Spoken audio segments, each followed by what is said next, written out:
Cho bằng anh luôn yêu em thật lòng, anh yêu em thủy chung. Bao hương hoa tình yêu thắm nồng con tim thành thơ, trong giấc mơ thơm nồng gọi ông bướm lai hòa nhà.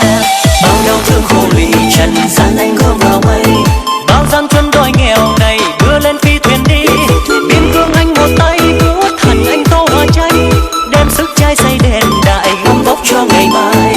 Xin hãy yêu hãy thương cho thật nồng nàn bằng tình yêu say đắm, không dối gian không lọc lừa, không đắn đo không chần chừ, cần gì đâu phải ngờ. Đời chỉ nhìn đôi ta trên trần gian, thật tuyệt vời niềm tin và sức sống. Không có ai ngăn được mình trên chuyến xe thầm tình, trên chuyến xe tốc hành tình yêu. Em không sao đi tìm cho ra ai bằng anh, trong muôn đêm trong vạn ngày đóng sang tay nào ai. Tia là xe chào thua nói gì đâu vô đừng mong, anh hiếm hoi hơn ngọc ngà châu báu trên trần gian.